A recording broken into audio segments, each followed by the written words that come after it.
Welcome, everybody. Our theme today is pitching and hitting kinematics. And our sponsor is Thea Markulis, and I believe we have a presentation by Scott Coleman if you want to go ahead and get us started with that. Yeah, sure. Thanks, Kristen.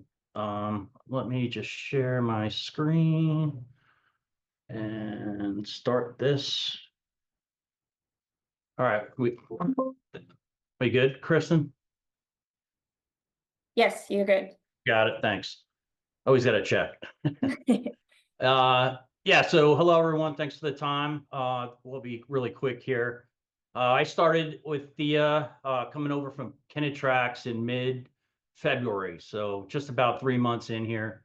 So I'll be brief, just give you some updates, some baseball specific info, and then just show you a real brief clip of the software. So Thea just had a software update. We're calling it Axiom. Really, it's a rebranding of the company. So new logo, new color scheme, updated website, etc. here. One of the big additions, improvements to the software now is the support of the 50 series RTX GeForce cards, graphics cards. So we went back and did our own benchmark. So we now have a 30% reduction in processing time, which is pretty significant. So that's all in the past month.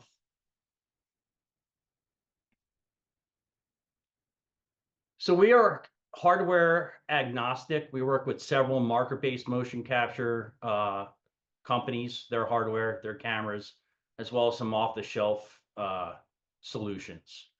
Everything collected by our end users is their own. We never really see it. Everything is local.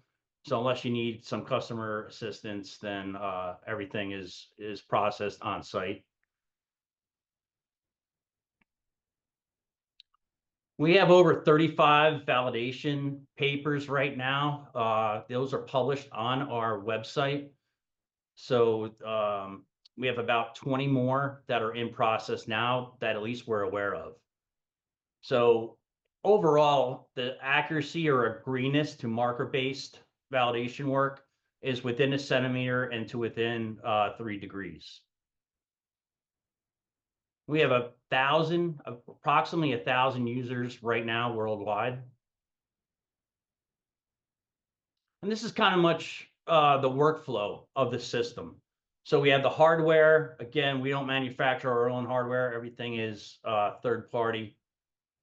I drove box around Vicon, Qualisys, OptiTrack, the Trendmetrics solutions. If you need hardware vendors external to,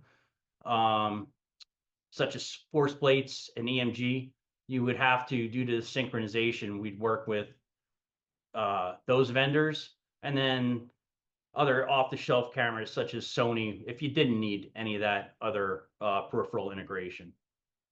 So we take in synchronized, spatially calibrated video feeds. In this case, typically we recommend 8 cameras to produce our 17-segment biomechanical solution, JSON, C3D files.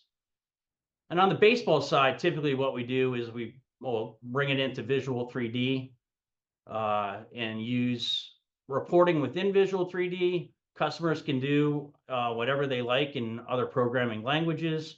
And even Qualisys has a nice web report that works via Visual 3D as well.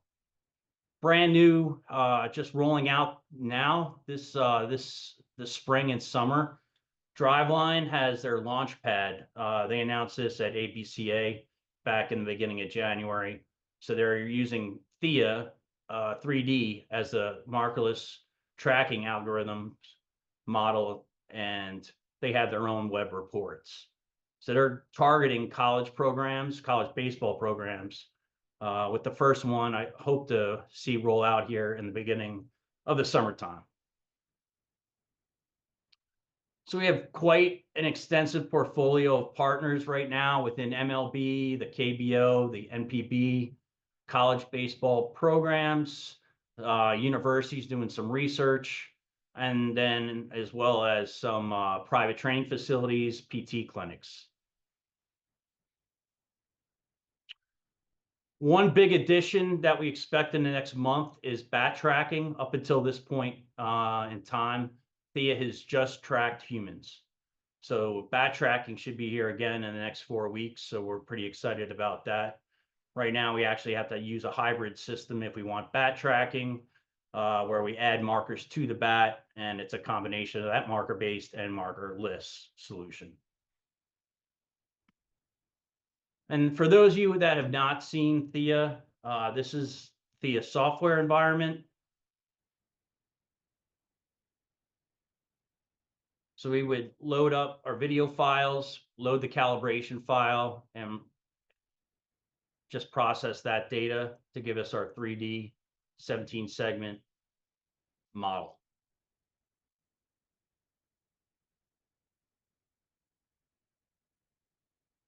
All right, that's it. I try to keep it brief. Any questions? Kristen, I have a question or two, if I may. Scott, good to see you. Yep, thanks. I saw you in Arizona, I guess, recently, right? Yep, Saber. Good. I have a technical question and then a business question. I think the technical question is a little more difficult. You said compared to marker-based, it was within how many centimeters and how many degrees did you just? So yeah, 1 centimeter and 3 degrees.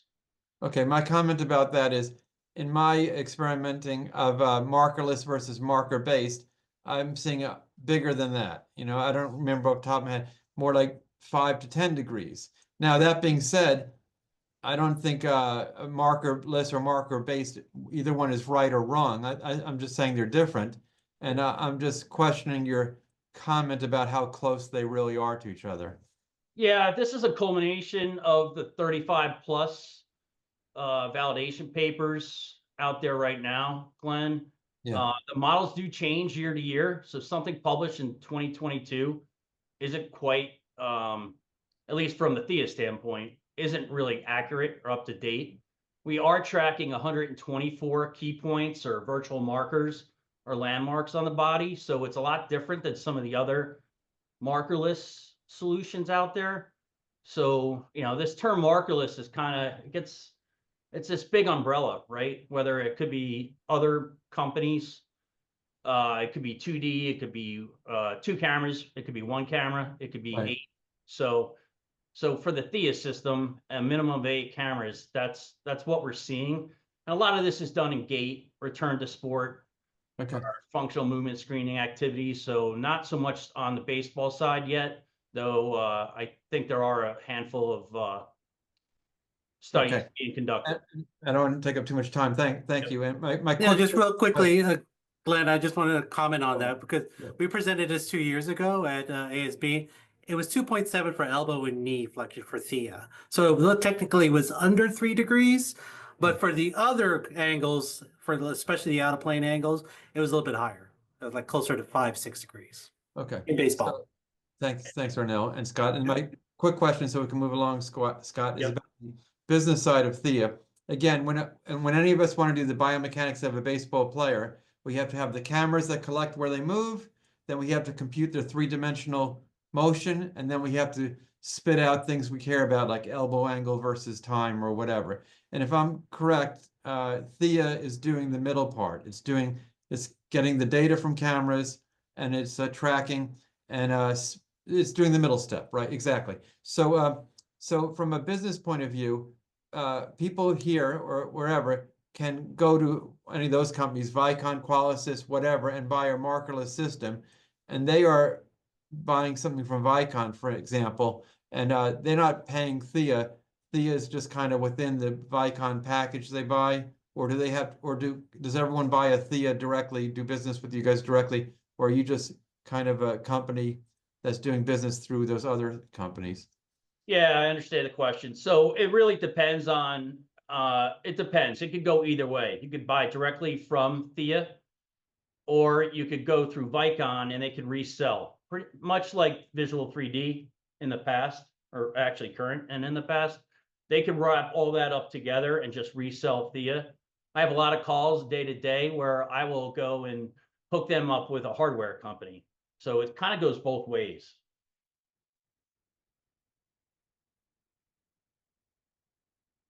Thanks, Kristen. Thanks, Scott. Thanks, Scott. I'm sure Scott is open for email questions if anybody has anything further they want to learn about Thea. I'm happy to have finally learned the correct way to say it. I was always debating there, so glad to know now. And so now we'll jump into our journal club portion here. As I said, the theme is pitching and hitting kinematics. So we have two papers. One is the contribution of lower body kinematics to pitching and hitting performance in baseball. And the other is kinematics of hitting in youth baseball and implications for skill development. Just very quickly, another thing that these two papers have in common is that they both utilize a statistical test called statistical parametric or non-parametric mapping. And if you're not familiar with this, it's a way that you can statistically compare two waveforms. And it's becoming very popular in biomechanics and specifically in baseball. It enables you to compare data over an entire like cyclical event, like pitching or gait or walking. And it enables you to see exactly where differences occur during a cycle rather than just looking at discrete time points. And so as we look at these two papers, you can see how they applied it to pitching and hitting in these two instances, but it's growing in the biomechanics and specifically baseball field as a very powerful statistical tool. So I would encourage you to check it out if you're not familiar with it.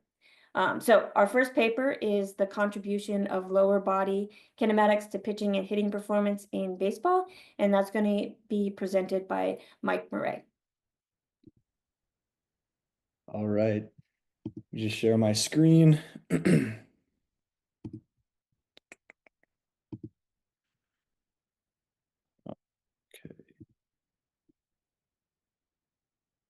Can everyone see that? Oh, sorry.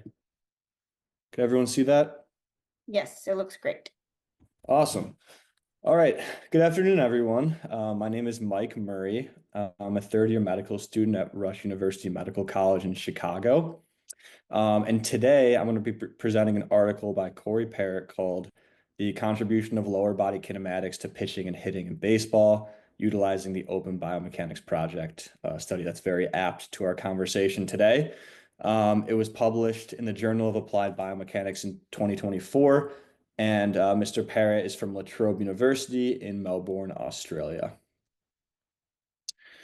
So the aims of this study was to improve the understanding of what constitutes a good baseball performance by evaluating lower body kinematics in both pitchers and hitters.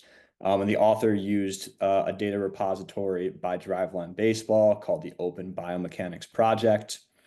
The questions that were asked were: which kinematic tendencies separate high-level performers from low-level performers? High-level performance in hitting, the author classified as bat speed, and high-level performance in pitching was pitch velocity. Another question is that is there overlap that exists between high-level pitching and batting movements? The author's hypothesis was that pelvic rotation and lead knee extension will be associated with improved performance in both pitching and hitting. So this study used 100 pitchers, average age of 21 years old, and 98 batters, average age of 20. You can see the breakdown here of the level of play, the majority being college in both groups, pretty similar between the two groups.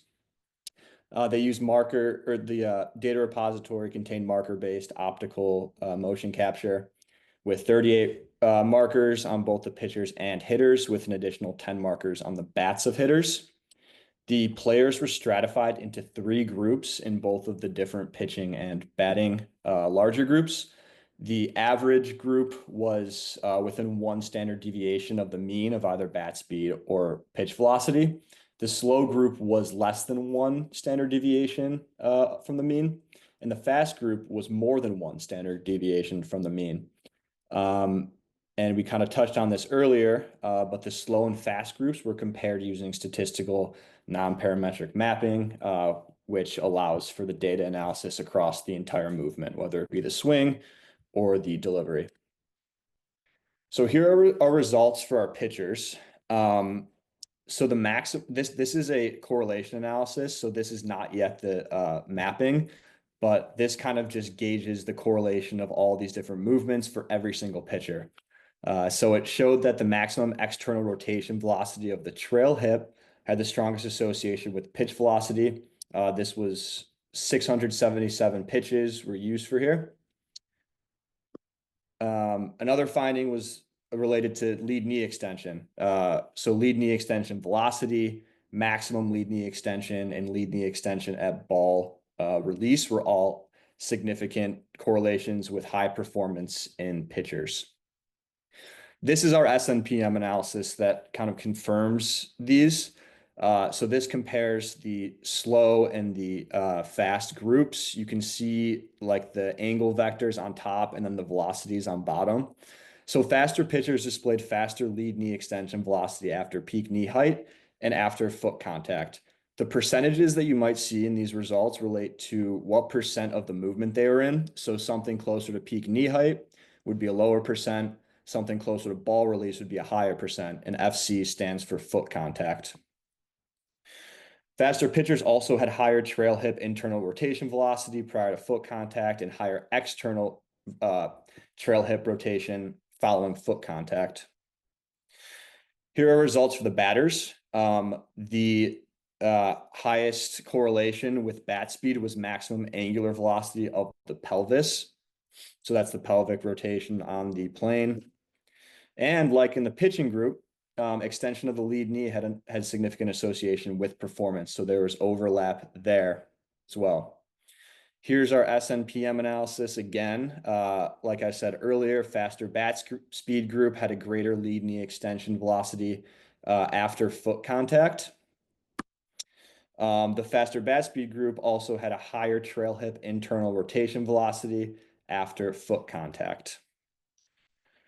Finally, for the pelvis, the faster bat speed group had a higher pelvic rotational velocity.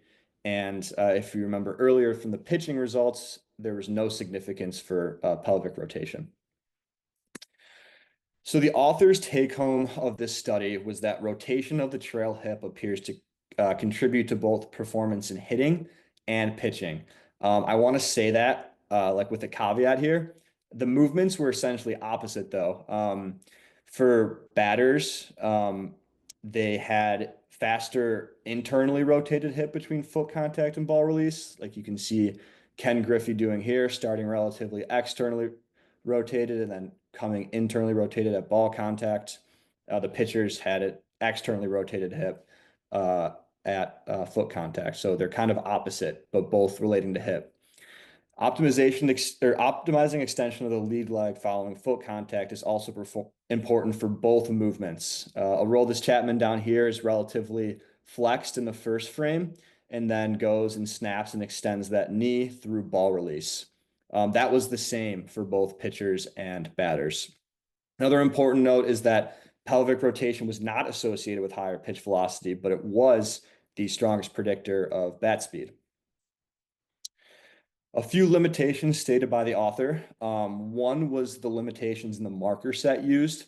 An example that he gave was that only one marker on the thigh reduced the capacity to track rotation to the thigh segment. And if we remember, there were a few significant findings related to the thigh, related to hip rotation. So that's important. The author also stated that there was unclear data post-processing instructions. The author didn't know things like where the hip joint center was measured, which is a kind of a shortcoming of using open source data. Everything might not be provided for other people to see.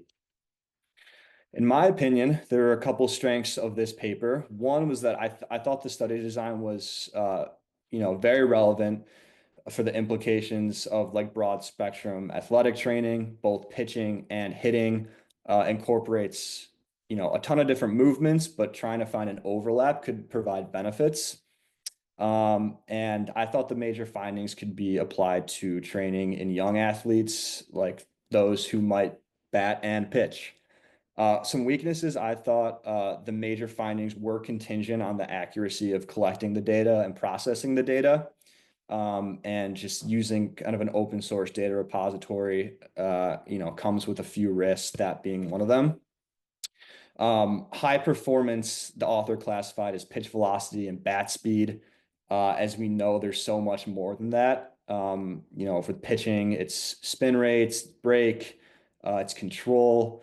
So in my opinion, a future research project could utilize markerless motion to compare kinematics with in-game performance. Finally, the lower body obviously cannot be analyzed in a vacuum. There's torso movement that we'll get to in our next presentation. There's arm angle. There's a lot of other things. So focusing only on the lower body leaves a lot of other things up to question. So the take-home messages for this study is that there are shared kinematic tendencies in high-performing pitchers and batters, in particular trail hip rotation and lead knee extension, but the context of these joints matter. Like I said, in between pitchers and hitters, they had opposite rotations in the trail hip. So you can't just teach one movement and expect that to apply to both different actions. And I thought that the attention to strength and mobility of joints in training could elevate performance. Like I said, lower level or high school athletes who have not differentiated to a solidified pitching or batting role could benefit from making sure their trail hip is mobile enough to be able to do both of those movements, strong enough either to be able to externally rotate or internally rotate. And then I also had to throw in Shohei Ohtani. Maybe we'll see an uptick of players who do both. This study would be, great for those types of players. Also, I wanted to say be careful when saying clear the hips. With pelvic, angular velocity was only found to be significant in hitting and not in pitching. However, there were a lot of significant findings in trail hip. So when you're telling a player to clear the hips, you really need to specify what you mean by that. Not just swinging the hips, but really go into detail about what needs to be done, because the hips are a complicated region. And then the future research should explore other metrics of high performance used with better marker tracking. So to summarize, few studies have evaluated the overlap between high performing pitching and batting movements. This study used open source kinematic data from the Open Biomechanics project from Driveline to assess similarities and differences between the groups. Perrett's study found that there are shared tendencies between high performing pitchers and batters in regards to trail hip rotation and lead knee extension. The study also found pelvic angular velocity to have the highest correlation with high bat speed, but no correlation with pitch velocity. The take-home message here is that there are some kinematic similarities between high-performing players, but the context, timing, and type of these movements are probably of the utmost consideration as well. So thank you, everyone, and happy to take any questions.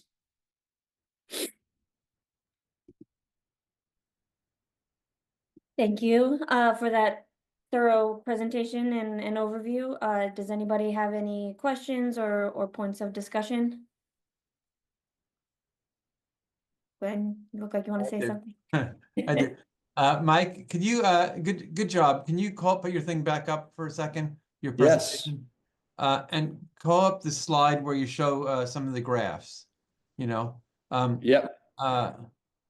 You did a really nice job of summarizing what was done in the study and what the findings were. I got all that stuff. But these angles versus time, I got it. I've looked at that for years.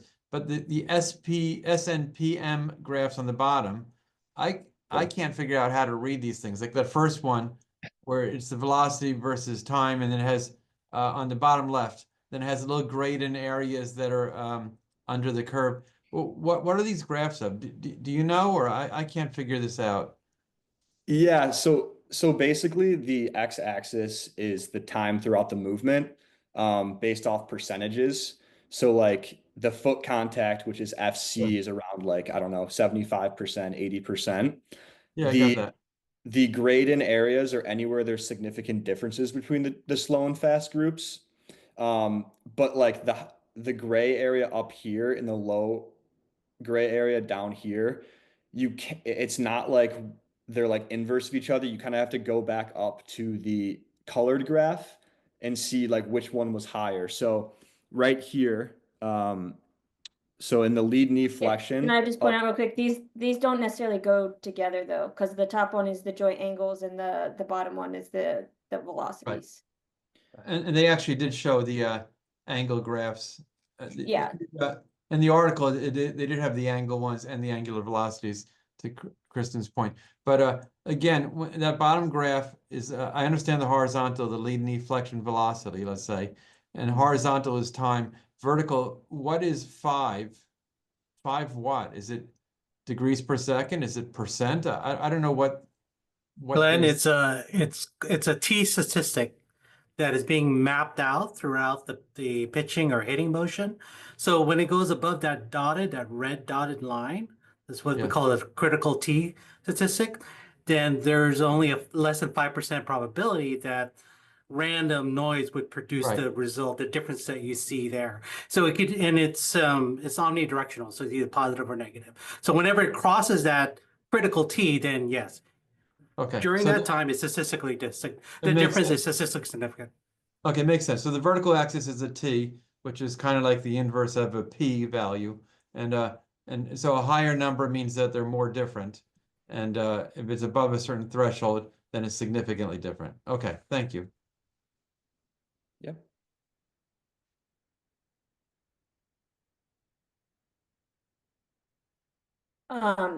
Adam Barrett says for some reason he can't ask a question, but he wants to know how they normalized the data for the SNPM. Was it dynamic time warping or standard 101 points? I'm not entirely sure. I know It I was did. it was 101 points. They did Oh, mention it, Adam, in the article, but that's important to know too. Does that kind of go in with the non-parametric versus parametric aspect of it, or okay? Well, you just you have to time normalize between events. That's like a key thing with SPM or SNPM. And that's why it works well for motions where there are distinct events. So walking, you have toe off and foot strike. And in baseball, you have your different events where you can divide the time series. And so in this paper, they said that they time normalized it by 101 points. But there's other ways that you can time normalize. But if you didn't time normalize, then you're comparing apples to oranges instead of apples to Right. apples. Cool. Thank you.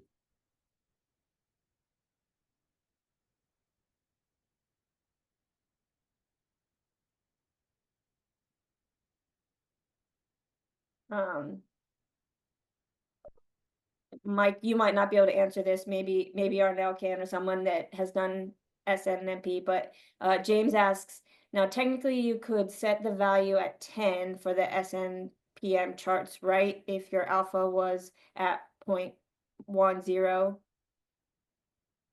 Well, If the you're critical setting threshold like is not based, well, yes and no. It's actually based on your degrees of freedom. So how many comparisons you're making. Number one, in this case, I think it was 3, right? Slow, average, and fast. Yeah. And It number was 2, Or is 2. it They 2? just I'm It compare. was sorry. 2. It Okay, so was it's slow just versus 2. fast. Yeah. Right. And so that's already predetermined. And then your critical T is set. That's why you have that horizontal line, doesn't change. And then as your T statistics go through time, anytime it crosses that threshold, that's will be the 5%. You know, it's under 5% in which random noise or random data would produce that difference. Now, yeah, you could set it to 0.1, and that changes the critical T. In this case, the critical T would probably go lower, closer to 0. Right? Because you're now setting your threshold higher to meet when you're looking at these differences.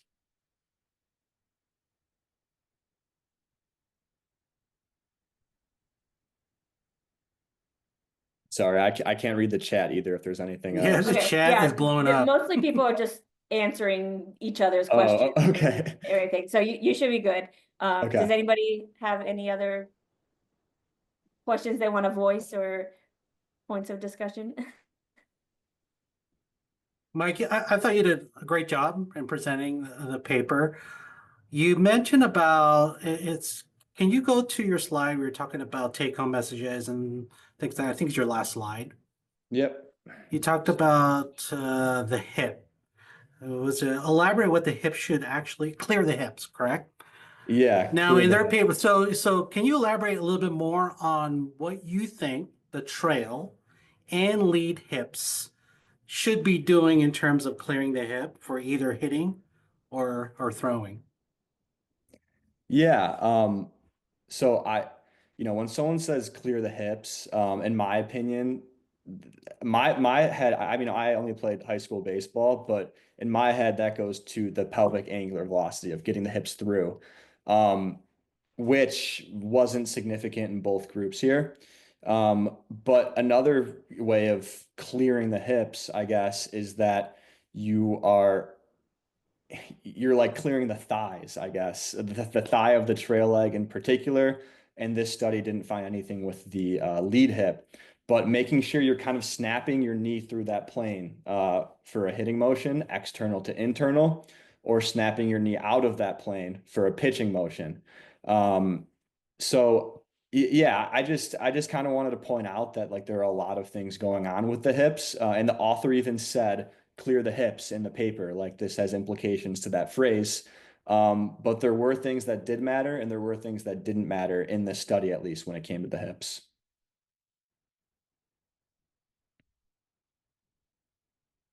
This is just kind of personal opinion, maybe your experience.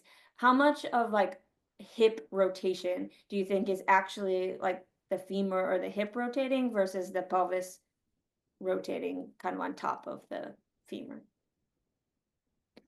Yeah, I don't know. I feel like, in my opinion, that might require some like torso measurements or I guess there's pelvic measurements here as well. But yeah, that's a good point. I don't know which side it comes from. But there's certain ways, I guess, to make the movement more mobile. And at that point, like if you're making it more mobile and you're more flexible, then you're whatever the answer is, you're kind of doing a good job of improving that. Sounds good. All right. Thank you, everyone. Stop my share.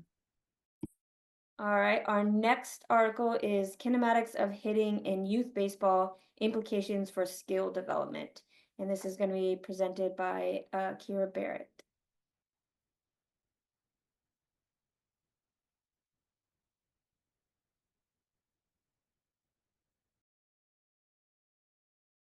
Okay. Hi, everyone. Can you guys see the presentation? Good. Sorry, Okay. yes, we can. Looks good. Looks great. Awesome. So like Dr. Nicholson said, I'm presenting the paper Kinematics of Hitting in Youth Baseball, Implications for Skill Development by Bordelon et al. I'm Dr. Kiara Barrett, and I'm the lead computational biomechanist at Bertec. So just for a little bit of background, I'm sure everyone here knows what hitting off of a tee versus a front toss is, but I'm gonna put some images here just, cover my bases. So hitting off the tee is a stationary ball, and then front toss, you normally have a coach standing behind a net and tossing the ball to the player, and they would hit it in a batting cage or on the field. So some previous research found that there were some differences in trunk motion between hitting off a tee versus machine pitch and versus front toss versus some different motor imagery like VR or a visual projection of a baseball pitch. So we kind of see this trend of increasing trunk rotation velocity or the degree of trunk rotation towards the catcher with decreasing like ball speed complexity. But all of these were in collegiate baseball players. So the purpose of this study was to compare lower extremity trunk, elbow, and knee, hip, trunk, and elbow kinematics versus tee and front toss hitting in youth athletes specifically to see if this pattern stays with younger athletes. So to do this, they recruited 20 participants. They were anywhere between 9 and 17 years old. They ended up with 13 high school players and 7 youth players. All the athletes played travel ball, at least if they were youth, and then either high school or travel ball for that kind of older group. So they were all fairly experienced players. They placed 14 electromagnetic sensors on the players' bodies according to this image on the right, and then they had them warm up. They performed 3 maximal swings off of the tee and then 3 maximal swings off the front toss. They considered a maximal good swing off the front toss if the player said that they felt good about the swing, as well as they looked at the strike zone, and if the pitch was in the strike zone, then they considered it a good swing. They examined at the trunk rotation, lateral flexion, flexion, and pelvis to trunk separation. And then for the knee, hip, and elbow, they only looked at flexion. Going a little bit more into analysis, they divided the hit into 2 different phases, the preparatory and acceleration phase. So the preparatory phase started with the initial backward displacement of the pelvis, and it went to maximal backward displacement. And the acceleration started at that same point, maximal backward displacement, and went into ball contact. And then they defined ball contact as 1 frame after the maximal backhand angular velocity. The specific statistical analysis, they performed 1-dimensional SPM MANOVAs within subjects. And then if they found a significant difference in that MANOVA, they then went a little bit deeper and did a paired samples t-test SPM with a SIDAC step-down correction. I don't know if I pronounced that correctly, so. The major results of the study, they only found differences in the MANOVA with trunk rotation across both phases, and we'll talk about both phases. But for hip, knee, and elbow flexion and pelvis to trunk separation, there were no differences between the T and front toss. But for trunk rotation specifically, we found that for 100% of the preparatory phase, the players displayed more trunk rotation back towards the catcher in the T swing. So that's that blue line on the bottom. And then the graph up top is the SPM. So we can see the critical T values with the red lines. Can you guys see my mouse here? I'll just pretend you are. And then the actual SPM graph at the bottom here.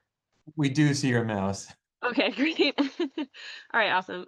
For the acceleration phase, the trunk was rotated more towards the catcher on the tee as well for 67% of this phase. So for most of this phase as well, we can see this blue line is lower on the graph than the red one.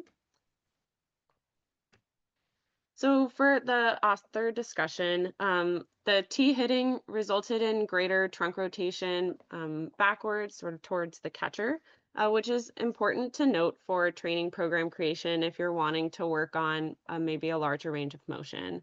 And this sort of corroborates or is in line with the previous research that talked about as we get a little bit more complex with our hitting and a faster sort of pitch, then our trunk rotation decreases. So some limitations that the author mentioned in the front toss, the pitch location was deemed visually, so there wasn't an objective measure of if it was a strike or not. They did not use a standard bat across the participants. They allowed everyone to bring their own bat for familiarity, which I think could be a limitation, but also a strength as well, depending on how you look at it. And then the kind of wide age range that they employed was a limitation. My strength, I think Dr. Nicholson kind of took my little spiel about SPM. I think that using the statistical analysis, especially in baseball and all of these more dynamic movements that we're seeing nowadays, is a good way to look at the movement as a whole rather than at just like these discrete time points. So we can look at more, differences across how someone performs it. And I think this is really great information for coaches and players specifically. Some limitations. I there wasn't any comparison or discussion of how these angles related to actual game performance, whether that's at the youth or elite level. And I think that that could have been maybe some information that we would want. I do agree that the wide age range could be a limitation, especially when we're going from 9 to 17 years old. There's a lot of development that happens in those years. And then the last one was there wasn't any randomization of the procedures. So everybody went T to front toss hitting. And I think there could potentially be a time order effect that could influence some of the results there. So my take home, the youth baseball athletes use less trunk rotation when hitting on a front toss. So they might reduce this degree of trunk rotation in order to maintain the proper timing. Whereas on the tee, they just kind of go back as far as they want and try and hit it as hard as they can. In summary, this paper filled the gap in the research around youth baseball athletes specifically, since a lot of other papers examine these training modalities, but in collegiate athletes. They looked at trunk, hip, knee, and elbow kinematics, and they used the SPM, MANOVAs, and subsequent t-tests to do that analysis. The tee hitting had significantly larger trunk rotation angles towards the catcher for the entire preparatory phase and 67% of the acceleration phase without any differences in kinematics in any of the other variables. So overall, youth baseball athletes reduce trunk rotation when they're hitting off of a front toss versus off a tee, and modifying this rotation could be a mechanism for improving ball contact timing in baseball hitting. So thank you, and I'll open up the floor to questions. Thank you for that presentation and discussion. Does anybody have any questions or comments for Kiara?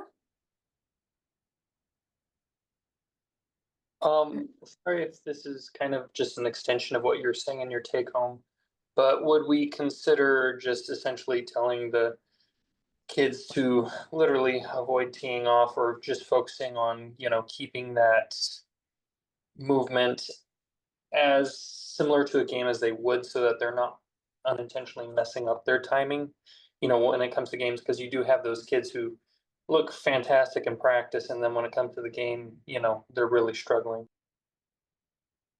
Yeah, I think, that's the big point of, the study. And I think that's something that coaches have to really take into account. I think it's very possible that would be a good point to make, and to tell the coaches to tell the players to limit themselves. I think if they're really young, then maybe just working through that whole range of motion might be good so they can get a feel for it, and maybe tell them to focus on coming through as quickly as possible, because it could be that maybe they don't get as far back, but the elite players are able to, and they're able to swing faster.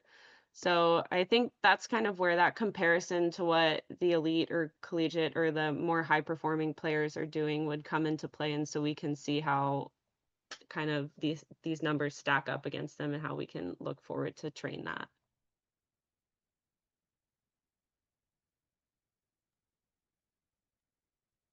Yeah, I agree. I was kind of thinking along those same lines, like without any information on normal high performing hitting kinematics, like what exactly does having more trunk rotation during a tee off mean? If I'm not super familiar with hitting kinematics, I focus more on pitching kinematics. So if somebody knows, please speak up. But do more successful hitters have more trunk rotation?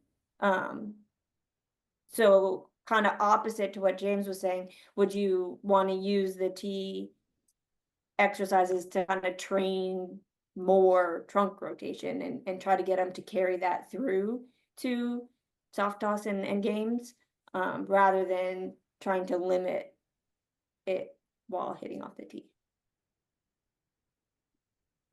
Does that make sense? No, it does. I'm also not as familiar with professional hitting kinematics. So like you said, if anyone else knows the answer, please let us know. So the amount of trunk rotation I would think would be relative to the amount of pelvis rotation you're seeing, but generally speaking, more trunk rotation may be more indicative of just more comfort and more effort there.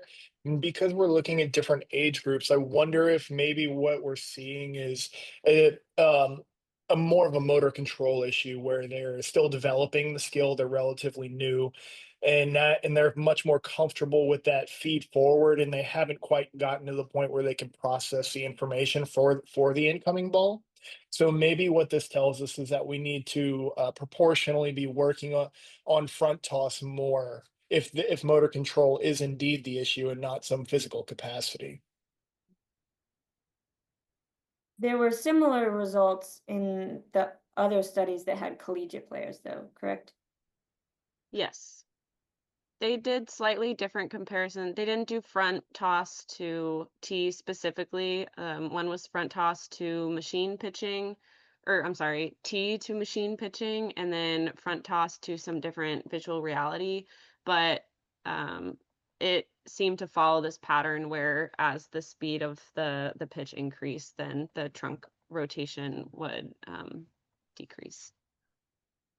But I think that brings up a great point with motor development is because that age range was so big, I was a bit curious, if there were any differences between those high school versus youth players, and if we broke it down, even more, if the same pattern would emerge or if there would be any differences with that too. This isn't a question, but more of a comment. I wonder how the position of the head affects the trunk rotation as well, because when you're teeing off, when using a tee, you're keeping the head stationary in like a neutral position, whereas front toss, you're having to flex your neck towards the pitcher. If the batters were to simulate kind of like the head movement that a front toss would produce, if there'd be similar results. That's a great point. There was also a comment in the chat that said that their first thought was just something with the position of the tee, since the only variable that showed up as different was a measurement that's relative to the global coordinate system. And so, the tee is in a spot that's controlled versus the soft toss coming from a different direction. Yeah, I Hey, think I that's just a have a quick great comment. point. Please. So what we're seeing with hitting and what you showed in this paper and in the previous research is that when you change from hitting a stationary object to reacting to a baseball coming at you, your reaction time shrinks and you have to react instead of act. And so if you tell a kid or a college baseball player to just hit a ball on a tee as hard as they can, they can really wind up and counter rotate towards the catcher, like all the research says, and swing with everything they have. But the moment that you start telling them now that they have to react, their body motions shrink considerably. And so we see that through youth, through college, and up into the professional level. Once you introduce a baseball that's coming at you, and especially as velocity of that baseball increases, you're not acting alone. There's a time constraint now, and it's pitch velocity. And so now you're reacting. So I firmly believe that it's just a factor of they don't have all the time in the world to swing a baseball bat. They're now reacting. And so their movement patterns shrink considerably. And therefore, we see the same thing happening in this paper as we have in previous literature that shows the same thing when you compare anything from stationary to reacting to a pitch coming in. Yeah, I mean, that's well said, and what everybody was kind of maybe dancing around, but I guess the question is,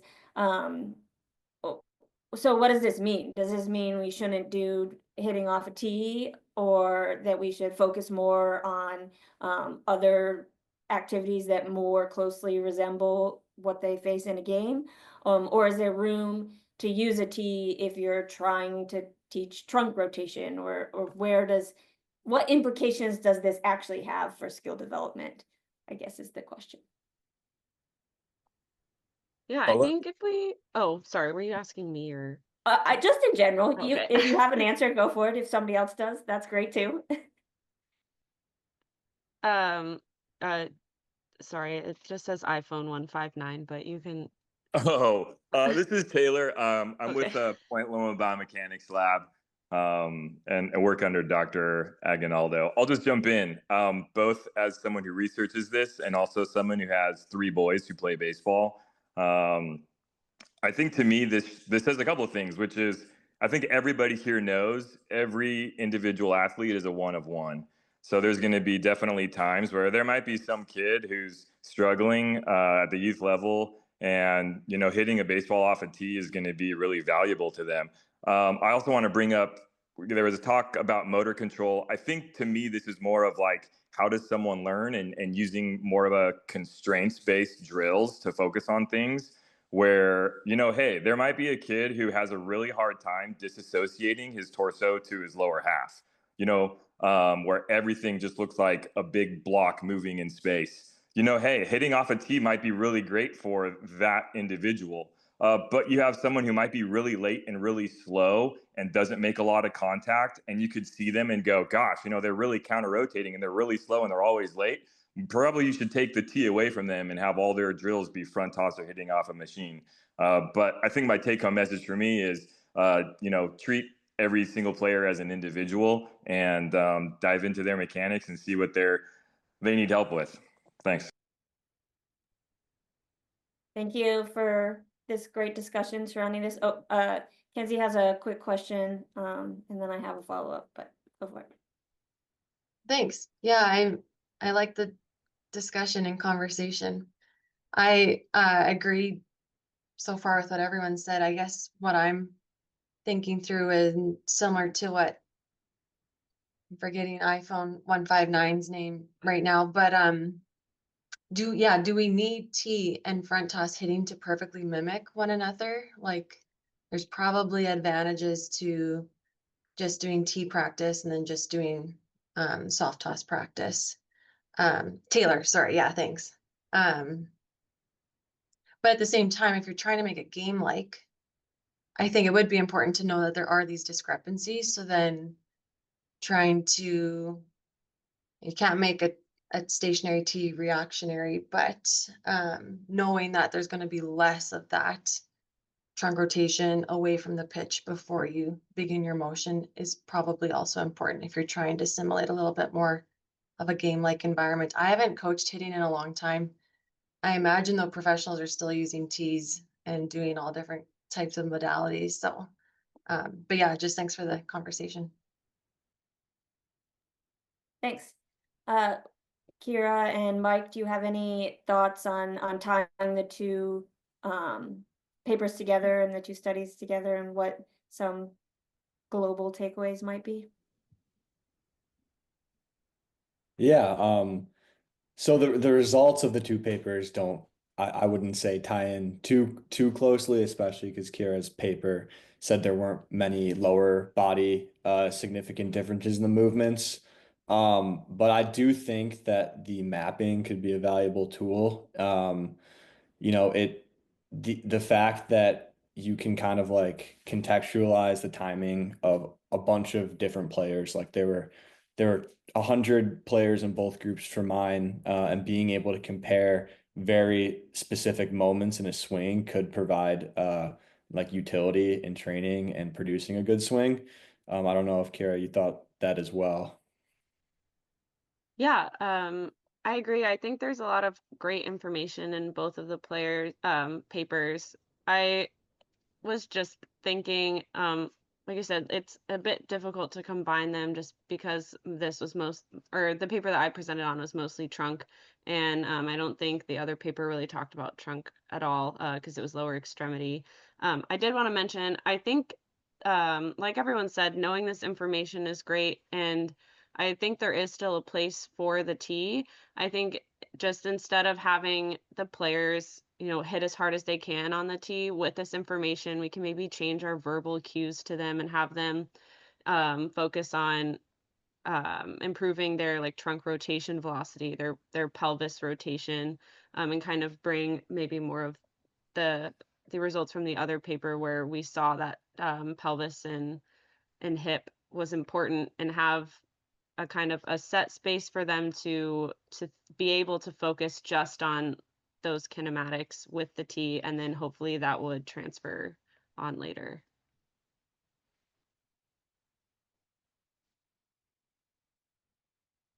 Thanks. Does anybody have any last minute thoughts? There's a couple comments saying that guys still use tees throughout their entire system, from rookie ball all the way up to the major league level. So it definitely still something that you see, and they utilize it for drills. And so it's good to understand the differences between the tee and real hitting and other drills in order to figure out what you're working on. All right.